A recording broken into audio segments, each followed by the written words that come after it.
ජීවිතයේ සමහර වෙලාවල් එනවා අපිට වෙලාවකට හිතෙනවා ඇයි මටම මෙහෙම වෙන්නේ කියලා. හැමදේම අත්හැරලා දාලා හුදකලා වෙන්න හිතෙන පාර ඕනි තරම් ඇති. ඔබ අද ඉන්නේ අන්න ඒ වගේ තැනක නම් ඔබ මේ වීඩියෝ එක බලන්නේ අහම්බෙන් නෙවෙයි. අද හෂා මොටිවේෂන් තුලින් මම ඔබට කියන්නේ වැටිලා ඉන්න තැනින් නැගිටලා ඔබ හැල්ලු කරපු ලෝකයටම පාඩමක් උගන්වන්නේ කොහොමද කියන එක ගැන. මේ කරුණු පහ ඔබේ ජීවිතයේ හැරවුම් ලක්ෂ්‍ය කරගන්න. ඉතින් ඔයා අපේ channel එකට අලුත් කෙනෙක් නම් පල්ලෙහා තියෙන රතු පාට subscribe button එක ඔබලා අපිත් එක්ක එකතු වෙන්න.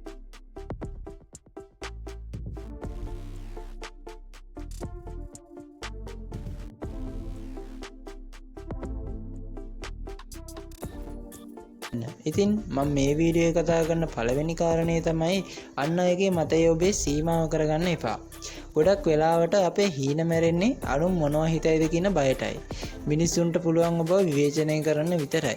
හැබැයි ඔබේ ගමන යන්න ඕනි ඔබයි. මතක තබා ගන්න. ඔබ වටන්න හදන මිනිස්සු ඉන්නේ හැමතිස්සෙම ඔබට වඩා පහළින්. ඔවුන්ගේ වචන වලට ඔබේ ජීවිතය පාලනය කරන්න ඉඩ දෙන්න එපා. ඔබ කවුද කියලා ලෝකයට ඔප්පු කරන්න කලින් ඔබ කවුද කියලා ඔබ විශ්වාස කරන්න. ඒකෙන් එනවා මම කතා කරන දෙවෙනි කාරණාවට. වේදනාව ශක්තියක් කරගන්න. හිත රිදුණු වාරයක් පාසා කවුරු හරි ඔබ ප්‍රතික්ෂේප කරපු වාරයක් පාසා දුක් වෙන්න එපා. ඒ වේදනාව ඔබේ සාර්ථකත්වයේ ඉන්ධනය කරගන්න. ඔබට බැහැ කියපු මිනිසුන්ට වචනෙන් උත්තර දෙනවට වඩා වැඩ වලින් උත්තර දෙන්න. ඔබේ සාර්ථකත්වයේ සද්දය ඔවුන්ගේ විවේචන වලට වඩා බලවත් විය යුතුයි. රිදෙන තරමට ඔබ ශක්තිමත් වෙන බව අමතක කරන්න එපා.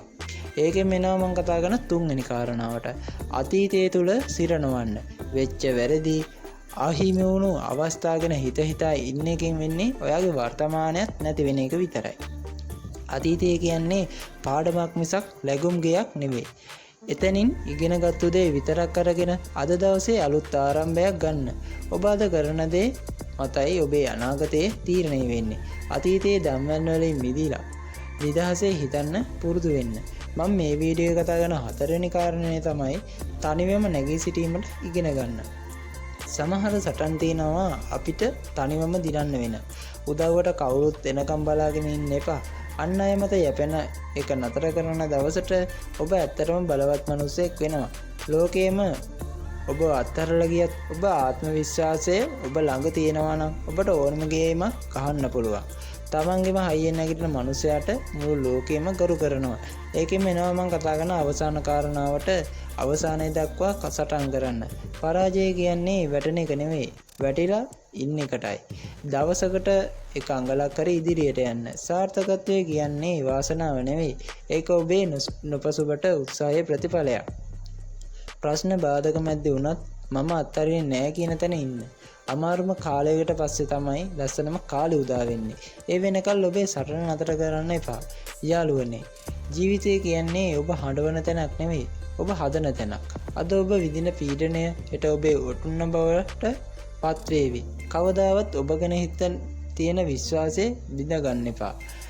මේ වීඩියෝ එකෙන් ඔයා දෙයක් ගත්තා නම් මේ වීඩියෝ එකට වැදගත් කියලා හිතෙනවා නම් ලයික් එකක් දාලා අපිව subscribe කරලා අපිත් එක්ක එකතු වෙන්න. ඊළඟ අලුත් වීඩියෝ එකෙන් හම්බ වෙන බලාපොරොත්තු වෙන සමු ගන්නවා. ඔයගලන්ට සුබම සුබ දවසක් වේවා.